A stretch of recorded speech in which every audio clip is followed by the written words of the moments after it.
Into the Great Wide Open, Part 2. We were surrounded. They had swords and shields, and about 50 pounds of muscle on either of us. I recognized the one I put a bullet in. He stepped forward and put his bloody axe over his shoulder. With a bellowing laugh, he gestured to the dead. Ha ha! Meet! Good hunt, friends. The others with him cheered, and each gave us a heavy pat on the back before they spread out and started field-dressing bodies and cutting meat out of the dead dino. The leader was in good spirits and seemed to forgive me for shooting him easily enough based on how my skull wasn't split.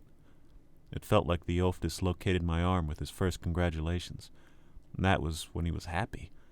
I'd hate to see him mad. He was wearing what looked like a saber cat pelt over his shoulder. The thing smelled like piss. I'm sure it was for a purpose, probably to keep something away. It sure as hell made me not want to be anywhere near him. Come, we feast in your name, he said, careful not to bellow out his words this time, despite how happy he was. It felt like a bad idea to argue. There were about 8 of them, and it didn't seem like they were asking. I looked to Horowitz. He was getting his jacket and looking like a tired wife when her bum husband brought his pals over to have a beer instead of looking for a job. Our new friends were looking through our gear and sorting through the wreckage for anything that caught their eye. This was feeling like a mob shakedown. "You got a name?" I asked. I thought how else to say it in case he didn't understand. "What do they call you?" Thorvald Longfang, he said. We must go before feeders come. So much for feasting to my name. He didn't even ask. Strength in numbers was seldom a flawed argument, and these folks look like they've been around the block. They might give us a quicker death than whatever else is out there. I suppose we just had to see how things shake out. They took the meat and whatever else they could carry and led us back to their camp. They moved fast and low, and would duck down every so often. Those moments were more than a little tense. They must have had keener ears than either of us. I couldn't hazard a guess as to what to even listen for. Thorvald saw the confused look on my face and made a gesture with his hands of big jaws and sharp teeth. It was a convincing display as to why staying quiet was warranted. He pointed over to some bushes. It took me a second to see it. Hidden in the green was a creature lying in wait. It wasn't my eyes that noticed first, but the hairs on the back of my neck. Instinct runs deep. He led us around the ambush and deeper into the forest. The further we went, the worse it all seemed. What I thought was a fallen tree turned out to be the tail of something so massive it grazed on treetops, and those vines were lures for a dumpster-sized spider hiding up in the canopy. The green river flowing was actually a snake heading to its den. There was even a plant whose leaves were laid out that would snap shut and dissolve you whole if you bumbled over it.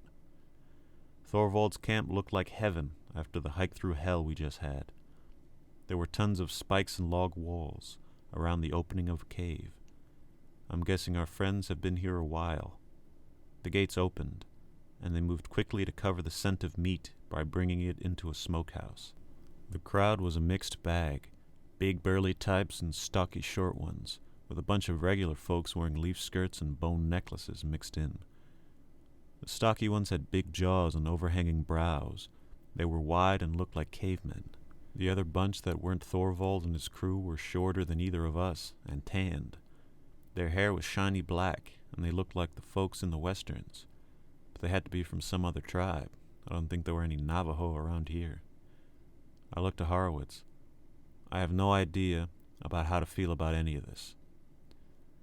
"Let's just keep our heads down and hope for the best," he answered. "I don't want to take my chances out there, and these guys look like they'll at least kill us before they eat us." We prepared for the worst, but were treated like heroes. The tribes gave us the seat of honor around the fire and performed dances and songs in our name. Thorvald gave us a honeyed wine, and that was the last thing I remembered.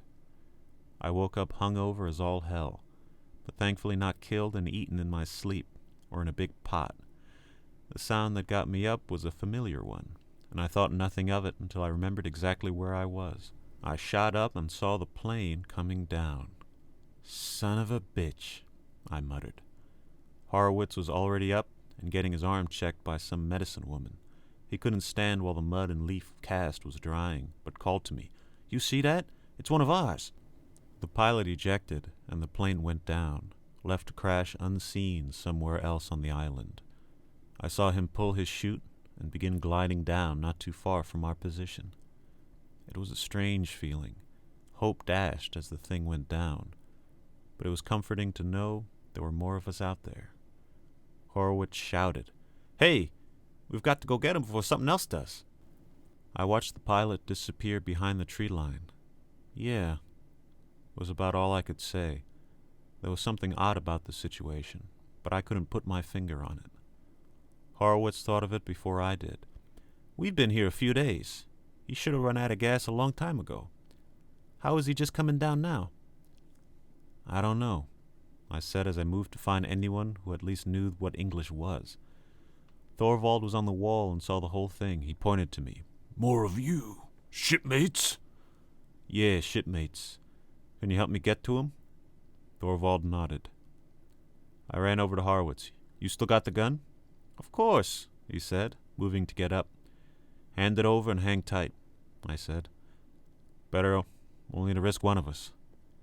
He didn't like the sound of that, but held up the pistol all the same. "Be careful out there and get him back safe. You only got one more magazine, so don't go wasting your shots." I nodded and took the gun, checking the ammo. 7 rounds. That's all that's keeping me from being at the mercy of whatever is out there. I headed over to Thorvald, who was waiting. He handed me a fur that smelled like piss. I knew better than to refuse, and out we went. I was lucky to have him. The trip would have been suicide otherwise. Thorvald moved quickly and quieter than a guy that big should be able to. We were headed toward the shore, through low brush to avoid any of the bigger things. It was rough crawling through thorns, but it was better than risking the open field. I heard gunshots ring out. They were close and not exactly evenly spaced. It sounded like panic more than a marksman's clear intent. We found the pilot hanging from a tree by his parachute, these feathered lizards trying to leap up and bite at his legs. They were about the size of a dog, but all teeth and claws beneath the colorful plumage. He took another 2 shots, and then it was just the clicks of an empty magazine. He had killed a few, but the pack of them were still crowding around him. The branch supporting him cracked from his weight and dropped him a few feet. "Get the hell away from me, you bastards!" he shouted as he kicked away the ones jumping for him. Thorvald made quick work of them with his axe and roared out. That was enough to scare the terrible little lizards away for now. The pilot released his chute and dropped. He landed better than I would have. He was still pumped up from the adrenaline and breathing heavily. "You, name and rank. Where are we? Report, now!" I recognized him, though it seemed he didn't recognize me. He was our squad commander, Colonel Bernard Potter. "Petty Officer, First Class Michael O'Sullivan, sir. I don't know any more than you do, but my friend here does." "A Viking berserker? What, can I only assume are dinosaurs or some other creatures lost to time? My God! This shouldn't be possible," he said with unsteadied nerves. "Horowitz and I survived the crash, sir. Our pilot, Ensign Parker, died trying to bring it down in a field a few miles from here," I said. I searched my pocket for his dog tags, but the colonel wasn't interested. "Have you seen the others?" No, sir. Your plane was the first we've seen. We landed here a few days back." "We were in formation. Such staggered arrivals aren't logical." Thorvald had been gutting the small creatures and grunted as he stood and threw the lot of them over his shoulder. "Talk later. Back to camp." "I take him at his word, sir. We can't stay here." The colonel nodded reluctantly and followed us back into the brush. He slowed when we got to the moss-covered walkway and stopped when he laid eyes on the massive stone head. I turned to see what the holdup was. "Sir, we got to keep moving." I don't think he fully realized how bad this place was. This is not something I would have ever expected to see," said Potter as he ran his fingers over the stone. "These are akin to Mesoamerican, but much older. The road is reminiscent of those found in South America, the Incan Empire to be precise. But this visage makes the Olmec spring to mind. That only adds more mystery to our predicament. If I can interpret these ruins, I may be able to deduce where we are. Sir, we have to keep moving, I said. Where we were could wait until later. Those stones have been there for God knows how long. They weren't going anywhere. Thorvald crouched down and gestured for silence. Ahead, on the road, was a truck-sized creature with horns lumbering along. What was even more unbelievable was the man sitting on the saddle strapped to its back. The colonel and I had to duck down behind the big stone face. "My God, that's a triceratops," whispered the colonel. "Look at the size of it. Unbelievable." As the beast neared, the man riding it came into view. He had a steel helmet, light olive skin, and a trimmed mustache and beard. At his flanks were two more riders on the backs of bipedal dinosaurs with long snouts and clawed hands and feet. They moved quickly, darting ahead of the massive pack animal. They looked like Christopher Columbus or something, but riding monsters. The colonel and I moved quietly and carefully, using the stone head between us to hide from the scouts. I saw one of them up close as it passed, a man in armor with a sword on his belt and a musket in a long holster on his mount's side. The guy looked Puerto Rican to me, but I doubted we could bond over baseball. The creature he rode had clawed hands and a long tail. It sniffed around and shrieked, barking out and whining before the rider put its spurs to its side. He gestured that the path ahead was clear, and they moved along. The Triceratops followed, loaded up with gold and supplies and leading two men by their bound wrists. I recognized them as one of the other crews. I wanted to say something, but knew better and kept quiet. They must have gotten here before Harwitz and I did. Or were the crew the colonel left at crash land? I got a clear look at their faces. Bill Brown and Tony Carmine. They looked beaten to all hell and were staggering around. Their knees were bloody. Looks like they were dragged if they fell. They were thinner than I remembered, and ragged. The two of them could have been here for weeks by the looks of them. Once they were gone, the colonel spoke. "My word, those were Spaniards. 16th century conquistadors. The sort that overthrew Atahualpa and Montezuma." He was speaking to himself more than anything, trying to make sense of it. I was more concerned with our guys. Thorvald came out of the bush. "Guldgollen. They ride from city and watch coast. We move." With that, he turned and disappeared back into the brush. Colonel Potter stopped me and whispered. The Vikings and Spaniards alike were slavers and cutthroats. We stick together and you follow my orders. Yes, sir, I mumbled back. It was easy to forget that I had shot Thorvald just a few days ago. It was too soon to really trust anyone. We dawdled long enough for the big Viking to emerge from cover to give us a harsh look. "More come soon enough. Follow." The colonel didn't have much to say. Thorvald coming back for us was proof enough to convince me he was a decent enough guy. But I didn't know much about him or his culture. Something about trust felt dangerous for a moment, though I knew I couldn't get through this alone. I felt it this time, the steady pulse of footfalls up from the ground. Something was coming for us. I perked up and there came a holler. It was a bald brute swinging a bone club. I ducked it and pushed the colonel out of the way. A barrage of stone spears came next, but we were already in cover. Thorvald lopped the lunatic's head off, but a net was tossed over him, and two more took him to the ground. I was getting up from the dirt when I felt someone pull my shirt. I turned, ready to take a swing, but it was the colonel. "Leave him," he ordered. "We must retreat." I turned back to see Thorvald struggling as they beat him. These guys were wide and lanky, pale and savage. I saw a woman with wild red hair coming over to bring a spear down on him. I pulled out my pistol, but someone else took the shot. One of the Spaniard scouts had come to investigate the disturbance. He had fired his musket and drew his sword before charging in. He cut down another one, but more were coming. I was on my feet for a good 10 seconds before I was bowled over again. I turned to see the colonel being dragged off. I looked up at the blond wild man getting ready to put a bone knife through my guts. I drew my gun and shot him, but he only stumbled back and came in again, so I put two more in his chest and left him to bleed out. I got to my feet but was clotheslined by the dino's tail as it came whipping around. The Spaniard was surrounded and wheeling around his mount, trying to keep his foes at bay. The thing was snapping at people while he was thrusting that sword of his at whatever was coming at him. I heard the colonel, "Unhand me!" he shouted. I turned to see him being tied up. It was another woman wearing leather and furs. I got over there and tried to throw her off, but she was sturdier than I expected. We got to wrestling, but she was heavy-handed and stronger than me. I could feel she was denser, like her bones were made of lead. I was tossed around like a featherweight. She got me to the ground, but the colonel got his bound hands around her neck and started strangling her. The Spaniard disengaged, fleeing from the fight just as fast as he entered, after he lost his sword. But he had killed at least 3 and injured a few more. However, these people were tougher than anyone I'd ever seen. They shrugged off things that would have left me in intensive care, and kept fighting with bites taken out of them and gaping claw wounds. I was tired of being knocked on my ass. There was no time to cry about it. I got over to Thorvald and tried to get the net off him in the chaos. One of them came at me, but he had never seen any boxing, so I had a chance. A few jabs and an uppercut weren't putting him down, but his wide swings were easy to dance around. I dazed him with a hook and used the opportunity to get Thorvald free. The Viking was all piss and vinegar, and took up his axe to give them hell.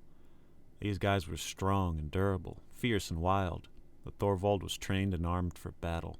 He cut through the fella I was fighting and moved on to the next. The colonel grabbed the Spaniard's sword and cut the rough ropes around his wrists. He looked like he knew how to use it, skewering a man through the heart before picking up my pistol.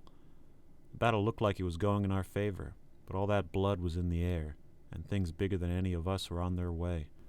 The wild men retreated, and Thorvald wasn't waiting around to see what was coming.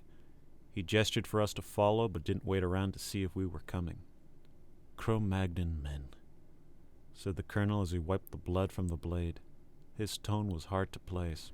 "We have to go, sir," I said. "I don't think he's keen on waiting." We followed Thorvald back. The colonel was quiet, but I felt him looming over me. It wasn't so much what he said, but what got into my head. I didn't know these people, but I knew mine. My uncle wouldn't hire a man who wasn't Irish.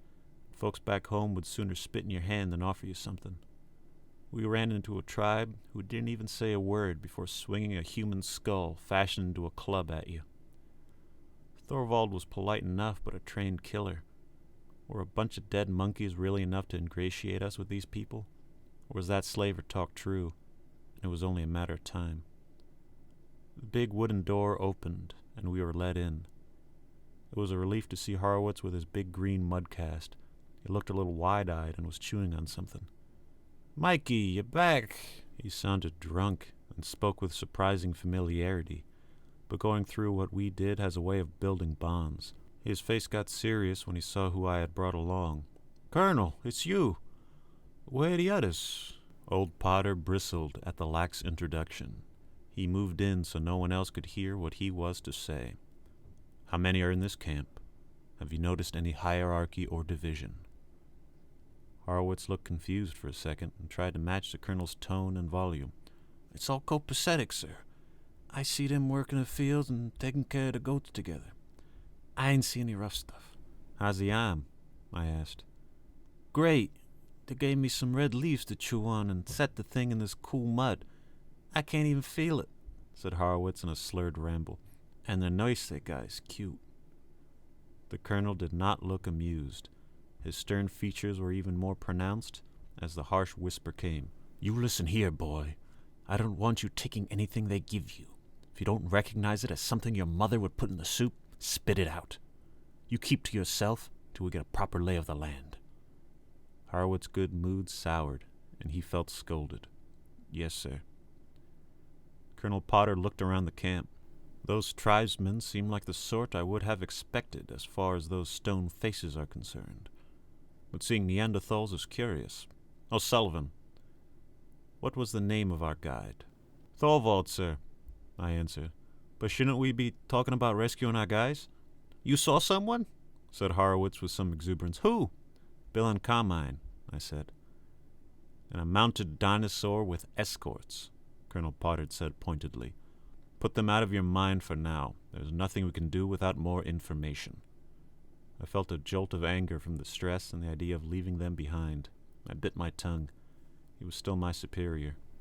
Potter was thinking our situation over. "What is the biggest thing you've seen in this place?" "It was a lizard the size of a bus with teeth as big as bananas. The thing bit through our plane," I said with a foul mood, barely held beneath the surface. "How big were its arms?" Potter asked. I had to think, but me being annoyed made it difficult.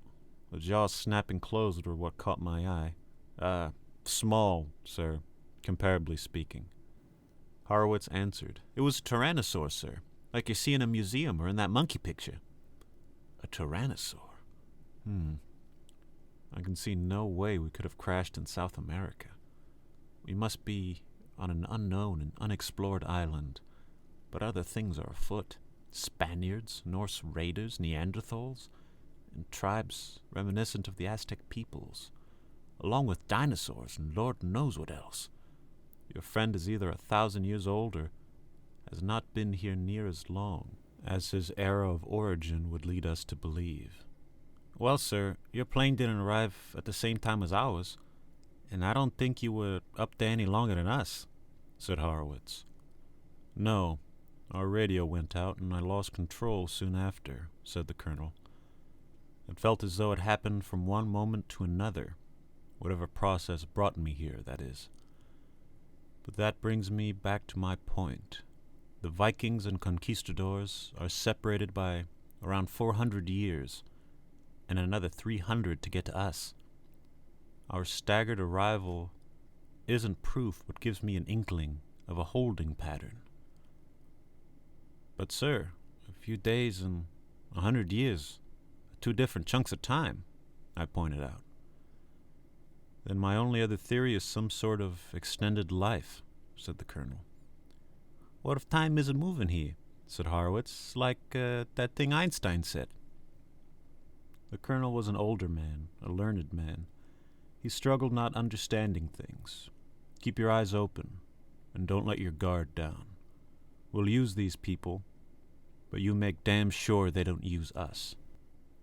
3 weeks passed, and life among the tribes was hard work and brutal in aspects I hadn't anticipated. You were hunted the second you stepped out of the walls, and even within them during the night. We were told never to leave our huts, and were never given a clear answer as to why. There were things out there that even the tribes didn't know about. I was a God-fearing man. The only things I did at night were say a prayer and get some shut-eye. I wasn't going out there looking. It didn't take long for some of us to adapt. Horowitz was out of the cast and trying his luck with one of the local girls, the one who helped patch him up. This wasn't exactly the kind of place you take someone out on a date and go bowling or out for a drive. I was going to go tell the colonel, but he was too focused on other things to notice. There were other tribes and trade, not only goods but services and slaves. Our friends were of a different time, and it seems our earlier offering and show of force kept us from being taken by force. It kept me up at night, thinking when they may take the chance. The 50 was out of commission, and the 30 needed to be set up, and it wasn't exactly overloaded with rounds. All I knew was that some Spaniards had our fellow soldiers, and I knew the colonel was doing everything to figure out where they were. He studied the ruins when we were out patrolling or on a hunt. He asked around and even tried to teach a few of them English just to get a straight answer. We were getting the boys back one way or another. It was when we were out checking the traps at the river when we saw the flare. "Did you see that, sir?" "I did. It must be coming from the beach," said the colonel with less enthusiasm than I thought he would have. The tribesmen with us were named Io Kichinatoil and Michinkulalusko. They had their spears and looked up at the little fireball streaking across the sky the same way we did. They were startled when it burst, but stood their ground. The Viking who was guarding us got his axe ready. His name was Eric, and he wasn't much for talking. I turned to see the colonel already gone and making his way through the brush. I looked at him and back at our friends at the river. That had to be a rescue party coming for us. We didn't see the crash, so there was hope of getting off this godforsaken island. I rushed after Colonel Potter. End of Part 2.